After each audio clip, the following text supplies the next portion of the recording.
What happens when one woman's demands turn a small tailor shop into a battlefield?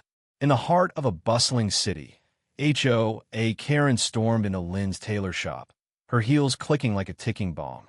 She clutched a delicate silk dress, her face a mask of entitlement, and declared she needed it tailored for a gala in exactly 24 hours.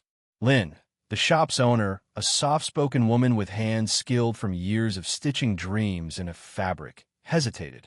The dress needed intricate work reshaping the bodice, shortening the hem, and adding custom embroidery. Lynn explained that such a job required at least 3 days. Karen's eyes narrowed, her voice slicing through the air. "Do it, or I'll ruin your business."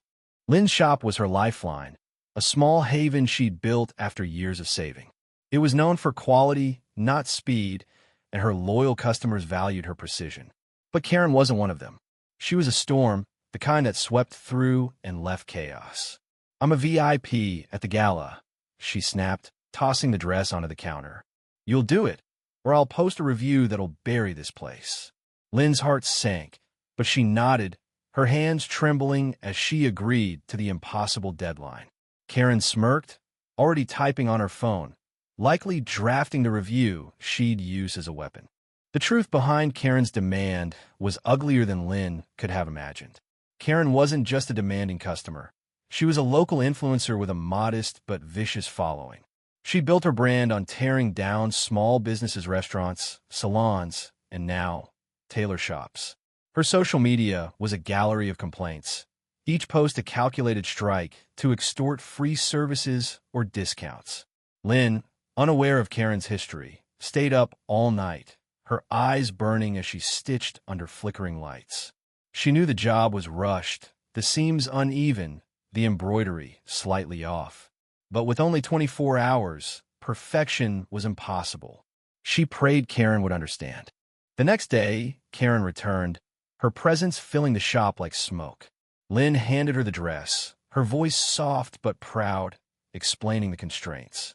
Karen didn't even look at it before shrieking, "This is garbage." She held up the dress, pointing at a seam that wasn't perfectly straight. "You call this tailoring? I'm not paying for this." Lynn tried to explain, but Karen was already filming, her phone capturing every word. "This shop is a scam," she bellowed, her voice echoing through the open door, drawing curious stares from passersby. Lynn's stomach churned as Karen posted the video online, tagging the shop and accusing Lynn of incompetence. But there was a twist Lynn hadn't expected. Among the onlookers was Min, a quiet, regular customer who'd been coming to Lynn's shop for years. Min wasn't just any customer, she was a retired investigative journalist with a knack for spotting lies. She'd seen Karen's type before, bullies who thrived on intimidation. Min slipped into the shop after Karen's tantrum, her eyes sharp. "Lynn, I know her," she whispered. "She's done this to others. Let me help." Min had been following Karen's online trail for months, documenting her pattern of extortion. She'd kept quiet, waiting for the right moment. Now it was time to act. The confrontation came swiftly. Karen, emboldened by her viral video, returned the next day, demanding a full refund and a new dress for free. Lynn, bolstered by Min's support, stood her ground for the first time. "You gave me an impossible deadline," Lynn said, her voice steady. "I did my best, but you knew it wasn't enough time." Karen laughed, her phone already recording, ready to twist Lynn's words. But Min stepped forward, holding up her own phone, displaying screenshots of Karen's past reviews, dozens of businesses targeted with the same threats. "You're not a victim," Min said, her voice cutting like glass.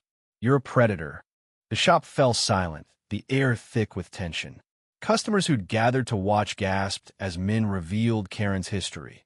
A bakery forced to close after her lies, a salon owner who'd lost her savings. Karen's face paled, her confidence crumbling. "You can't prove anything," she stammered, but Min wasn't done. She'd already contacted a lawyer friend who specialized in small business advocacy. The lawyer had drafted a cease and desist letter, threatening legal action for defamation if Karen didn't retract her post. Min handed Karen the letter, her eyes unyielding. "Take down the video, or we go to court." Karen's empire of complaints began to unravel. Her followers, once loyal, turned on her as men shared the evidence online, tagging Karen's own account. Comments flooded in, calling her out for her cruelty. Businesses she'd targeted spoke up, sharing their own stories. The gala organizers, alerted to the drama, rescinded her invitation, unwilling to associate with her toxic reputation. Lynn, meanwhile, refused to let Karen's dress go to waste. She spent days fixing the seams, perfecting the embroidery, and donated the dress to a local charity auction. It sold for triple the original price, the proceeds going to a fund for struggling small businesses. Karen's downfall was complete when she tried to salvage her image with an apology video. It was half-hearted, riddled with excuses, and her followers saw through it. Her account lost thousands of followers overnight, her influence reduced to nothing. She paid Lynn double to cover the initial work and the repairs, a bitter pill she swallowed to avoid a lawsuit. Lynn, though shaken, emerged stronger, her shop now bustling with new customers drawn by her resilience and Min's viral exposé. In the end, Lynn's shop thrived, a testament to the power of truth over tyranny. Karen's demands had backfired, leaving her with nothing but crooked seams and a tarnished name. The community rallied around Lynn, proving that kindness and hard work could outshine even the loudest bullies. What do you think? Can one person's stand against injustice inspire a whole community? Share your thoughts on where the line between right and wrong lies in this tale of demands and redemption.